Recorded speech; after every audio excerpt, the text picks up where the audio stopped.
প্রিয় দর্শক, সবাইকে স্বাগত জানাচ্ছি। দেশ এবং প্রবাস থেকে, কাছে এবং দূরে থেকে যে যেখান থেকে বসে আমাদের ভিডিওটি দেখতেছেন, সবাইকে অনেক অনেক অভিনন্দন ও শুভেচ্ছা। দর্শক, কিভাবে বোর্ডিং করবেন সে বিষয়ে আজকে আপনাদেরকে জানাবো। যখন আপনি বাচ্চা বোর্ডিংয়ে ছাড়বেন, তখন সর্বপ্রথমে এই যে আমার হাতে দেখতে পাচ্ছেন, এগুলো হচ্ছে গ্লুকোজ এনার্জি স্যালাইন। এগুলো আমি ব্যবহার করছি বর্তমানে দেওয়া আছে এগুলো। সেগুলো হচ্ছে গ্লুকোজ, ভালো মানের একটি গ্লুকোজ দিতে হবে।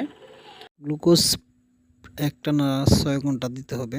তারপরে এই যে দেখতেছেন রেনামক্স, এটা হচ্ছে অ্যান্টিবায়োটিক জাতীয় একটি ওষুধ। এটা মুরগির ব্যাকটেরিয়া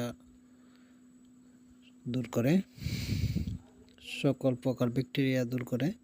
এটা হচ্ছে অ্যান্টিবায়োটিক জাতীয় একটি ওষুধ রেনামক্স, বা হচ্ছে আরও আছে অনেক অ্যান্টিবায়োটিক আছে, চাইলে এগুলো ইউজ করতে পারেন।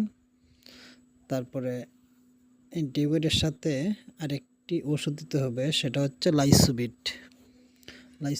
সেটা হচ্ছে রোগ প্রতিরোধ ক্ষমতা বৃদ্ধি করে। সেটা যদি ইউজ করেন অ্যান্টিবায়োটিকের সাথে, তাহলে রেজাল্ট দ্বিগুণ আসে। অ্যান্টিবায়োটিক সাধারণত নাভি শুকানোর জন্য দেওয়া হয়।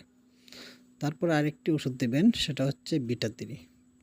কেন ব্যবহার করবেন, সেটা হচ্ছে মেশিন থেকে বাইর করার পরে অনেক বাচ্চা দেখা যাচ্ছে আপনার যে পা বাঁকা কিংবা দুর্বল, হাঁটতে পারতেছে না, তার জন্য এই বিটা3 ব্যবহার করতে হবে।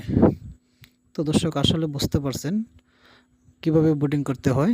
এই 3টি ওষুধ যদি ব্যবহার করেন, তাহলে একটানা 3 থেকে 5 দিন ব্যবহার করেন, তাহলে আপনার বোর্ডিং কমপ্লিট হবে। আর বিশেষ করে পর্যাপ্ত পরিমাণ তাপ দিতে হবে। তাপ না দিলে কিন্তু বোর্ডিংয়ের বাচ্চা মারা যাবে। পর্যাপ্ত পরিমাণ তাপ দিতে হবে। তো দর্শক, সবাই ভালো থাকবেন।